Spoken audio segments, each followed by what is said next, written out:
My name is Donovan Livingston, and I came to address you in the best way I know how, but you have to forgive me. I have to take this moment in for a little while. When I spoke in my high school graduation several years ago, my high school English teacher threatened to replace me on the program or cut my microphone when she found out that I was interested in doing a poem as a part of my remarks. So I am eternally grateful for being able to share this piece of myself in my most authentic voice with you this afternoon. So, spoken word poetry. It insists on participation, so if you feel so compelled, snap, clap, throw up your hands, rejoice, celebrate. Class of 2016, this is your address, and this is your day. Education, then, beyond all other devices of human origin, is a great equalizer of the conditions of men. Horace Mann, 1848. At the time of his remarks, I couldn't read, I couldn't write. Any attempt to do so, punishable by death. For generations, we have known of knowledge's infinite power, yet somehow we have never questioned the keeper of the keys, the guardians of information.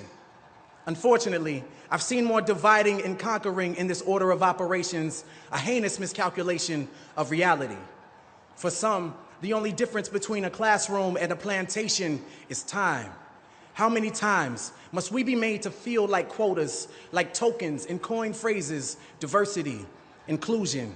There are days I feel like one, like only, a lonely blossom in a briar patch of broken promises, but hey, I've always been a thorn in the side of injustice, disruptive, talkative, a distraction with a passion that transcends the confines of my own consciousness, beyond your curriculum, beyond your standards. I stand here, a manifestation of love and pain with veins pumping revolution. I am the strange fruit that grew too ripe for the poplar tree. I am a dream act, dream deferred, incarnate, and a movement, an amalgam of memories America would care to forget. My past alone won't allow me to sit still, so my body, like my mind, cannot be contained. As educators, rather than raising your voices over the rustling of our chains, take them off, uncuff us, unencumbered by the lumbering weight of poverty and privilege, policy and ignorance. I was in the 7th grade when Ms. Parker told me, Donovan, we could put all of your excess energy to good use. And she introduced me to the sound of my own voice. She gave me a stage, a platform. She told me that our stories are the ladders that make it easier for us to touch the stars. So climb and grab them. Keep climbing, grab them. Spill your emotions in the Big Dipper and pour out your soul. Light up the world with your luminous allure. To educate requires Galileo-like patience. Today, when I look my students in the eyes, all I see are constellations. If you take the time to connect the dots, you can plot the true shape of their genius shining in their darkest hour. I look each of my students in the eyes and see the same light that aligned Orion's belt in the pyramids of Giza. I see the same twinkle that guided Harriet to freedom. I see them. Beneath their mask and their mischief exists an authentic frustration and enslavement to your standardized assessments. At the core, none of us were meant to be common. We were born to be comets, darting across space and time, leaving our mark as we crash into everything.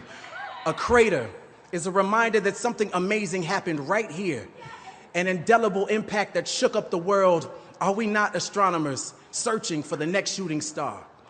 I teach in hopes of turning content into rocket ships, tribulations into telescopes, so a child can see their true potential from right where they stand. And injustice is telling them they are stars without acknowledging the night that surrounds them. Injustice is telling them education is the key while you continue to change the locks. Education is no equalizer. Rather, it is the sleep that precedes the American dream. So wake up, lift your voices until you've patched every hole in a child's broken sky. Wake up, every child, so they know of their celestial potential. I've been the black hole in a classroom for far too long, absorbing everything without allowing my light to escape. But those days are done. I belong among the stars, and so do you. And so do they.